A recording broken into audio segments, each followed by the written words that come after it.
దేవుని నామానికి స్తోత్రములు. ఈ ఉదయకాల సమయంలో మీ అందరికీ కూడా నా హృదయపూర్వకమైనటువంటి వందనాలు తెలియజేస్తున్నానండి. ఈ దినము దేవుడు మీతో మాట్లాడుతున్నటువంటి మాట ఏంటంటే, మీకు దీవెనలు మెండుగా కలుగునంట.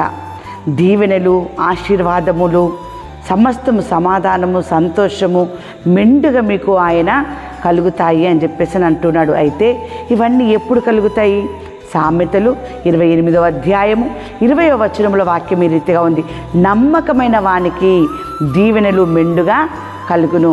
ఎవరైతే దేవుని యందు నమ్మకము కలిగి దేవుడిచ్చినటువంటి ఆజ్ఞల ప్రకారము ప్రవర్తిస్తూ నడుచుకుంటూ ఉంటారో వారికి మాత్రమే ఈ దీవెనలు ఆయనకి మెండుగా కలుగుతాయని చెప్పి మాట్లాడుతూ ఉన్నాడు. ధనవంతులగుటకు ఆతురపడువాడు శిక్ష నొందక పోడు. ఈ దినము విశ్రాంతి దినము, పరిశుద్ధ దినము, దేవుని చేత ఆశీర్వదించబడినటువంటి దినము, ఆయన స్తుతించే దినము, ఆయన గణపరిచే దినము. ఈ దినమున నీవు ధనవంతులగడానికి ప్రయాసపడుచున్నావా?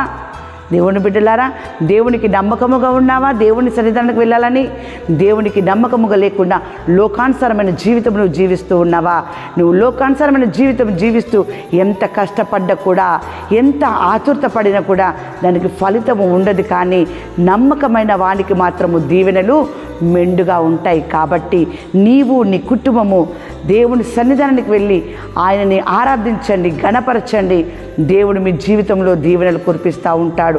ఆయన వాక్యం సెలవిస్తూ ఉంది కదా ఇక్కడ, నీ దేవుడు నీకు ఆజ్ఞాపించిన ప్రకారము నీవు విశ్రాంతి దినమును పరిశుద్ధముగా ఆచరించినప్పుడు నీకు ఈ దీవెనలు కలుగుతే. దేవుని బిడ్డలారా, ఎప్పుడైతే నువ్వు విశ్రాంతి దినమును పరిశుద్ధముగా దేవుని యందు భయము భక్తి కలిగి ఆయన చెప్పిన మాట ప్రకారము నువ్వు వాటిని పాటిస్తావో ఈ దీవెనలన్నీ కలుగుతూ ఉంటాయి.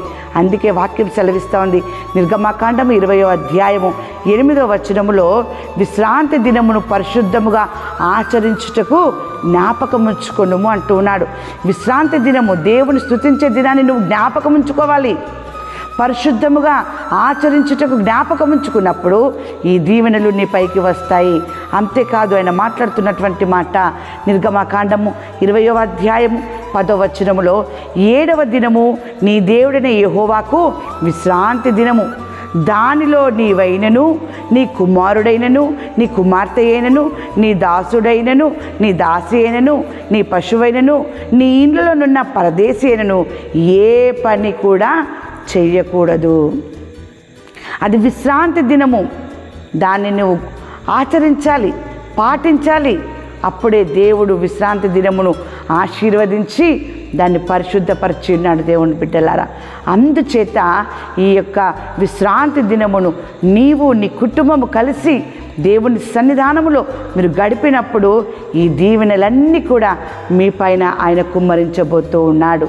వాక్యం సెలవిస్తూ ఉంది. దినమున ద్వితీయోపదేశ కాండము 28వ అధ్యాయము 8వ వచనము, నీ కొట్లలోనూ నీవు చేయు ప్రయత్నములన్నిటిలోనూ నీకు దీవెన కలుగునట్లు యెహోవా ఆజ్ఞాపిస్తాడట.